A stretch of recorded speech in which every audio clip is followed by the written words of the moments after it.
Kita doakan ya teman kita yang sakit, semoga cepat sehat kembali supaya bisa beraktivitas seperti sedia kala.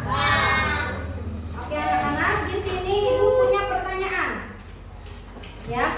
Nah, bagaimana ketika kita mau ke perpustakaan nih? Ruangan mana saja yang harus kita lewati?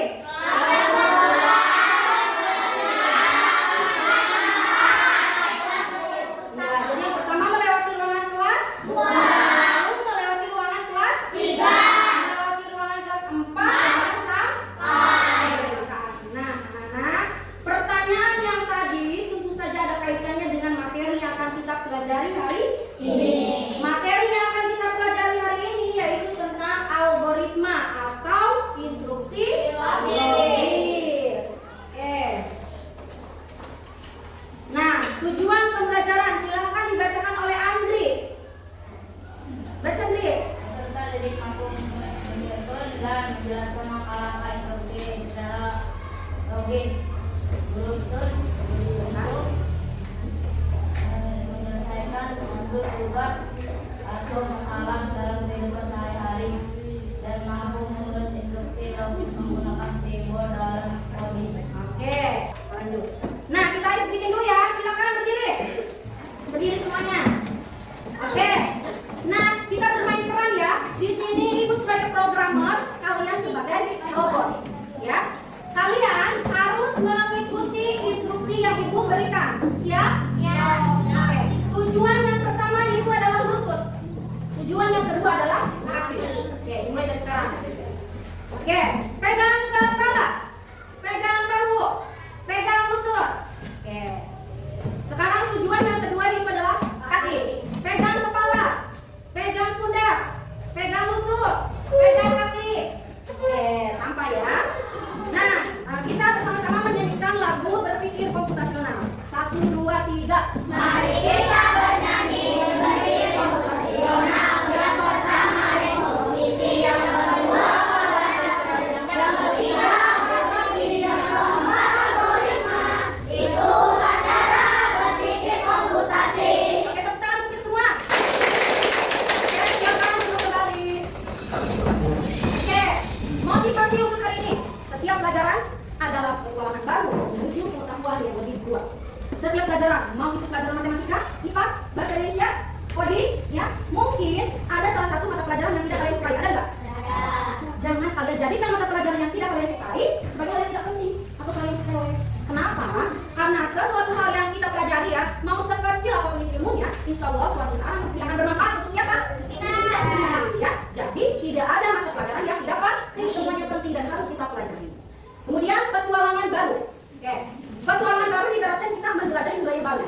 Untuk mencapai suatu puncak atau tujuan, tentu kita harus melewati berbagai tantangan. Ya. Begitu juga dengan belajar. Ya. Salah satu tantangan belajar adalah rasa malas. Ya, ya enggak? Nah, bagaimana caranya kita ya melawan rasa malas dalam diri kita supaya meraih kesuksesan dalam belajar. Ya. Dengan petualangan yang baru tentu akan memberikan cakrawala pengetahuan yang lebih luas. Oke. Ya, anak-anak. Ibu punya pertanyaan lagi nih. Pernahkah kalian mengikuti instruksi dalam kehidupan sehari-hari? Pernah nggak? Contoh nih, misalkan kalian mau bikin es teh manis. Tahu es teh manis? Tahu. Nah, itu kan ada instruksinya, ada langkah-langkah cara bikinnya, ya kan? Yang pertama apa? Siapkan gelas, lalu rebus air, lalu Masukkan bubuk teh ke dalam gelas. oke, lanjut. Siapkan gula, lalu Masukkan air panas ke dalam gelas. masukkan air ke dalam gelas, lalu diaduk.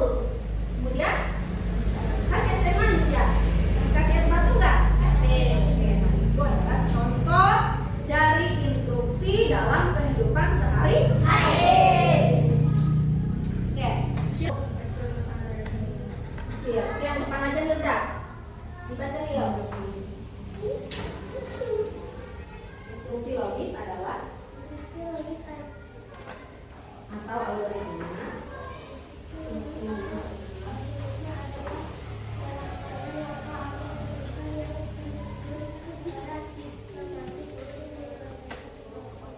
Iya, jadi nah ini ya, logis.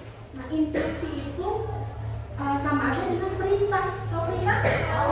Logis sama aja dengan masuk akal. Berarti perintah yang masuk akal.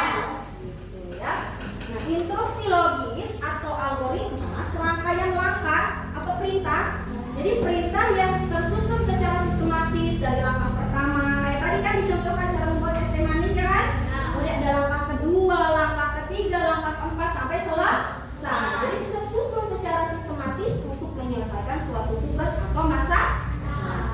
Oke, lanjut. Karakteristik dari instruksi yang baik tentunya instruksinya harus jelas. Kenapa harus jelas? Supaya masuk akal. Masuk akal, terus mudah dipahami. Ya, kalau instruksinya tidak mudah dipahami kan jadi bingung. Gitu ya. Selanjutnya instruksinya harus runtut dari langkah pertama, kedua, ketiga sampai selesai. Jadi jangan sampai ada salah satu instruksi yang terlewat ya. Dan yang selanjutnya yaitu instruksinya harus mudah dipahami. Oke, di sini ada contoh instruksi tidak logis dalam kehidupan sehari-hari cara menyikat gigi. Coba dilihat nih. Kira-kira langkah-langkahnya sudah berurutan secara logis belum? Belum. Coba ibu bacakan yang pertama ya. Langkah-langkahnya katanya yang pertama beri pasta gigi pada sikat. Lalu buka tutup pasta gigi. Kemudian ambil sikat. Tidak masuk akal ya? Nah, harusnya gimana? Harusnya siapkan sikat gigi. Iya, siapkan sikat gigi lalu buka pasta gigi. Lanjut. Beri pasta gigi pada sikat. Lanjut. Sikat gigi dengan gerakan memutar. Lalu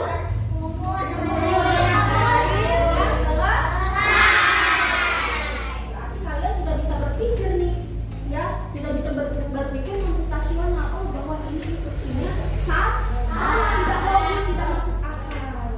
Nah, ini instruksi yang logis. Benar ya, tadi udah kita sebutkan ya.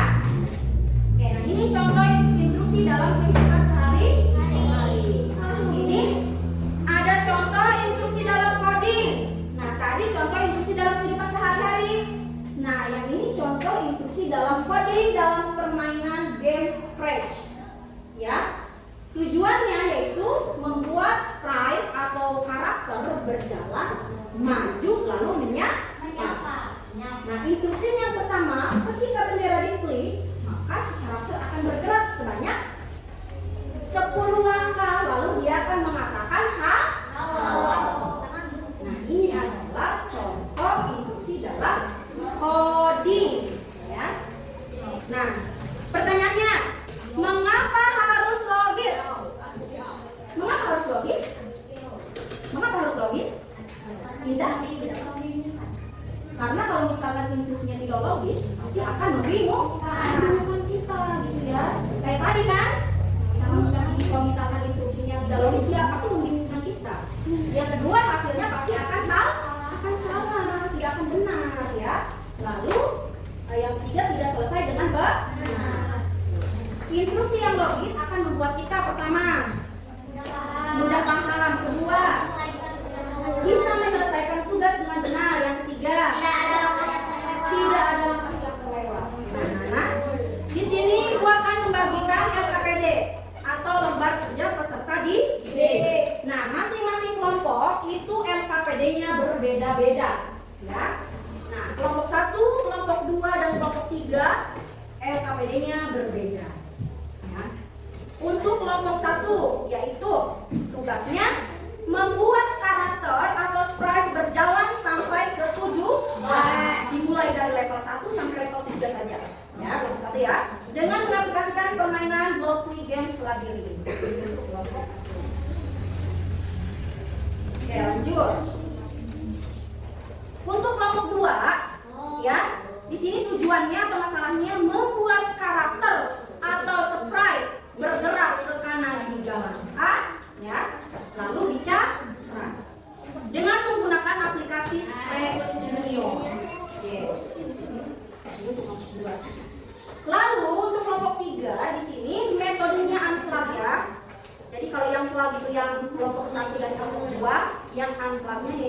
kelompok 3. Tugasnya yaitu kalian bagaimana cara memasak mie instan.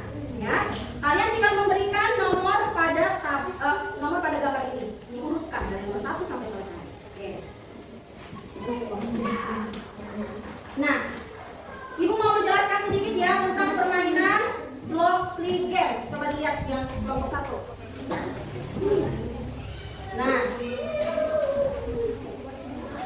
oke, jadi untuk kelompok 1 yaitu bagaimana caranya supaya karakter atau sprite ini dapat berjalan sampai tujuan. Tugas kalian itu mengurutkan bloknya, ya. Bloknya itu bisa kalian pilih di sini, ada bergerak maju, ada belok kiri dan ada belok kanan. Jadi kalian tinggal mengurutkan secara logis. Bagaimana caranya supaya si karakter ini dapat sampai ke tujuan, ya. Kalian cukup mengerjakannya sampai level 3 aja, ya. Oke. Sudah dibuka kelompok 1? Sudah. Ya. Oke. Selanjutnya untuk kelompok 2, harus diperhatikan dulu ya. Sudah dibuka kelompok 2? Sudah. Nah, dalam aplikasi GameSprite Junior, di sini akan Ibu jelaskan dulu ya. Nah, ini disebutnya adalah karakter atau sprite, ya. Kemudian kalian juga bisa menambahkan nih karakternya lebih dari 1. Ini kan 1. Bisa kalian tambahkan jadi 2 dengan mengklik tombol plus di sini. Nah, gitu ya. Banyak pilihan.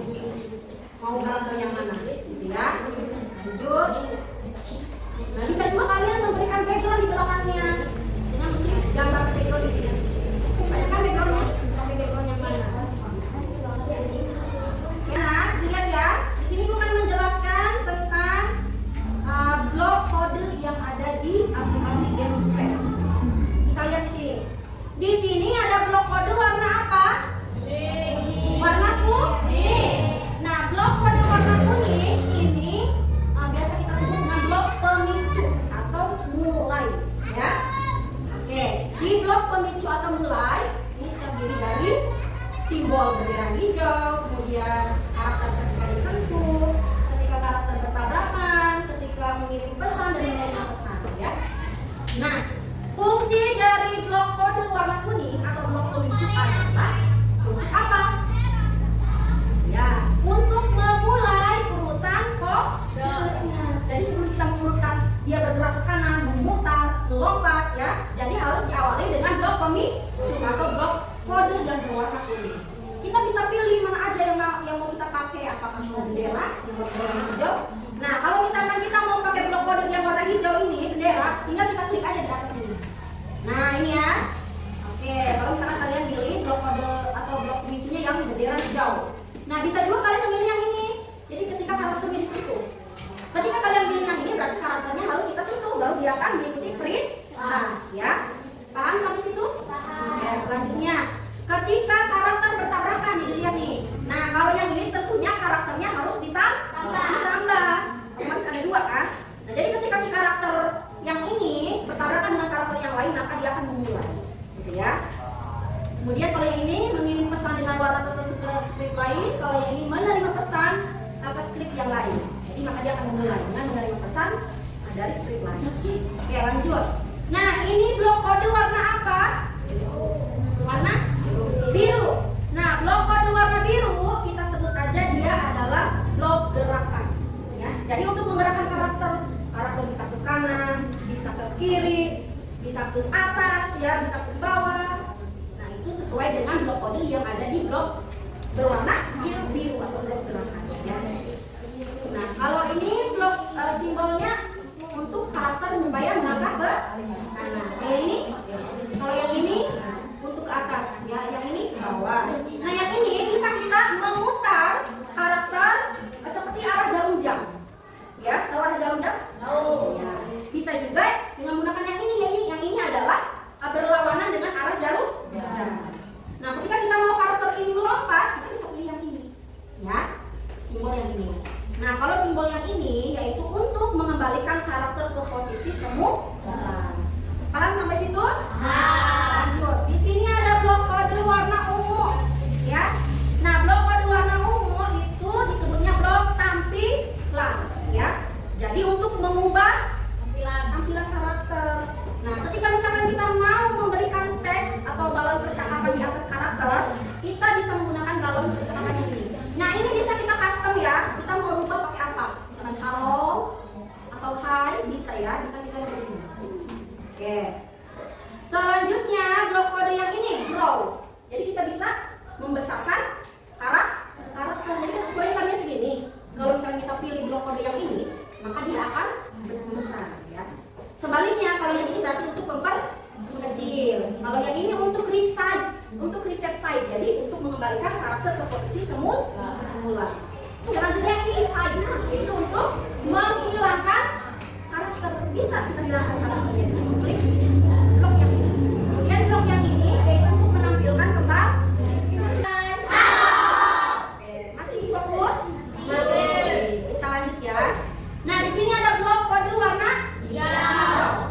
Nah, fungsi dari blok kode warna hijau atau blok suara adalah memberikan efek suara. Jadi si karakter ini bisa mengeluarkan suara loh, ya. Bisa mengeluarkan suara yang pertama nih, pop. Jadi dia tuh mengeluarkan suara kayak pop. Bisa ya. Bisa juga dengan menggunakan suara kita. Kita mau menggunakan suara kita sendiri bisa dengan memilih ini. Jadi kita rekam suara kita, ya. Paham? Oke, lanjut. Selanjutnya di sini ada blok kode warna apa ini? Warna orange atau biasa disebut dengan blok control, ya, yaitu untuk mengulang atau menjeda. Ya, menjeda apa? Tentunya menjeda karakternya. Kemudian warna merah yang terakhir. Blok kode warna merah fungsinya yaitu untuk mengakhiri karakter. Tadi ketika sampai situ ada pertanyaan? Tidak ada? Kalau tidak ada, silakan dikerjakan LKPD-nya. Silakan bersama kelompoknya ya. Ya, silakan berdiskusi dengan kelompoknya. Jadi kalian tinggal men-checklist aja kolom-kolom yang ada di sini ya.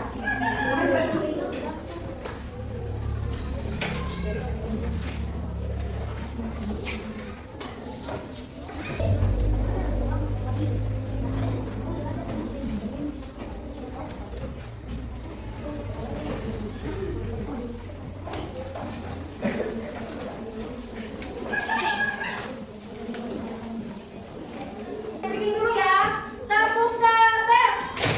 I'm the best. You are the best. We are the best. Yes. Nah, sekarang silakan kelompok 1 untuk maju ke depan. Tepuk tangan kelompok 1. Siap, silakan dimulai kelompok 1. Kami dari kelompok 1 akan mempresentasikan hasil pemecahan masalah pada soal tentang cara bagaimana menggerakkan karakter atau sprite agar berjalan sampai ke tujuan dari level 1 sampai level 3 dengan mengaplikasikan permainan blok labirin. Pada level 1 untuk menggerakkan karakter atau sprite agar berjalan sampai tujuan, blok-bloknya yaitu 1 blok bergerak maju, 2 blok bergerak maju. Fungsi logisnya ketika aku coba menjalankan program maka karakter atau sprite akan maju atau bergerak maju atau berjalan sampai ke tujuan.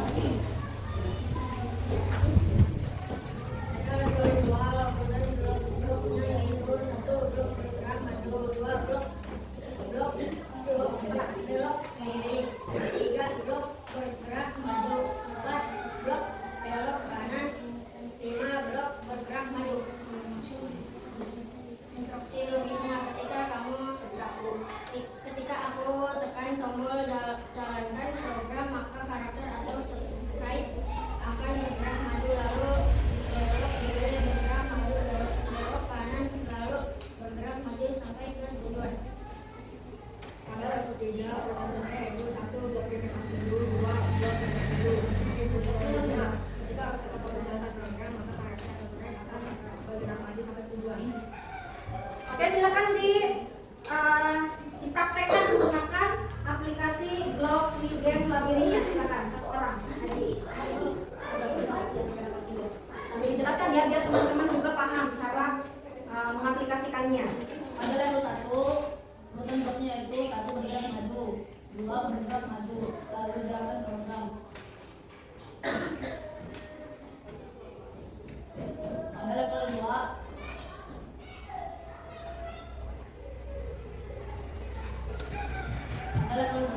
blok bergerak maju, terusnya blok belok kiri, lalu blok bergerak maju, lalu blok belok kanan, lalu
aja. Jadi kalau misalkan apa tadi pertanyaannya? Bagaimana kalau instruksinya salah, berarti si karakternya atau sprite-nya tidak akan sampai ke tujuan. Dia bingung dia mau kemana, ya kan? Kalau instruksinya salah. Oke, ada lagi? Tidak ada? Oke, tepuk tangan untuk kelompok 1, 2, 3 ya. Silakan dulu. Oke, selanjutnya kelompok 2. Silakan, oke, silakan kelompok 2. Kami dari kelompok 2 akan mempresentasikan hasil pemecahan masalah pada soal tentang bagaimana membuat karakter atau sprite bergerak ke kanan 3 langkah dan bicara. Untuk membuat karakter atau sprite bergerak sesuai perintah, maka urutan bloknya: 1. Blok bendera hijau, 2. Blok gerak maju 3 langkah ke kanan, 3. Blok ucap halo. Kami dari kelompok 2. Instruksi logisnya. Instruksi logisnya. Jika membutuhkan tombol bendera hijau, maka karakter atau sprite akan berjalan ke kanan sebanyak 3 langkah lalu mengucapkan halo. Kami dari kelompok 2. Oke, mungkin biar teman-teman paham nih dengan game sprite junior. Coba silakan diaplikasikan mengangkat aplikasinya. Perintahnya tadi apa? Tugasnya di situ apa? Tadi. Jika membutuhkan Pertama masukkan blok kodenya dulu. Blok kode yang pertama.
kasih tepuk dulu ya. Tepuk, good job.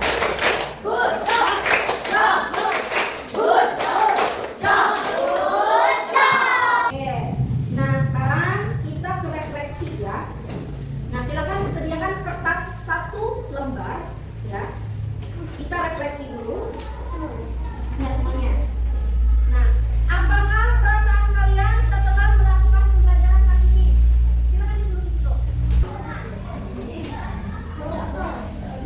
Nah, pertanyaan yang kedua, tantangan terbesar dalam menulis instruksi logis itu seperti apa tantangannya?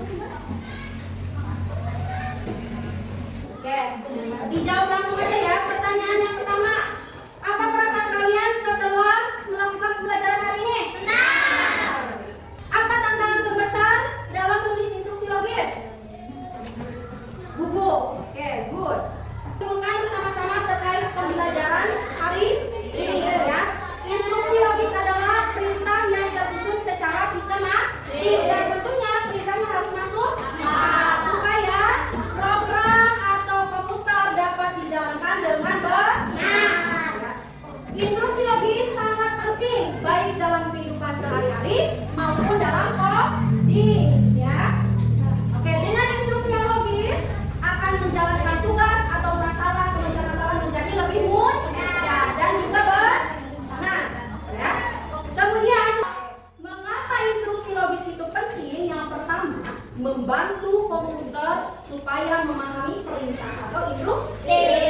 Yang kedua, membuat komputer menjalankan sesuai rencana. Yang ketiga, menghindari kesalahan ya dalam prosesnya atau dalam programnya ya. Nah, karena semua program komputer itu akan bekerja berdasarkan instruksi logis yang sistematis dan terstruktur. Oke, aku akan membagikan asesmen formatif ya. Soalnya pilihan ganda.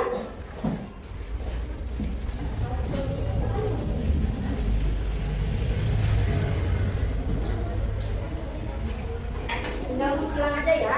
Pilihlah jawaban yang benar dengan memberi tanda silang X pada huruf A, B, C, atau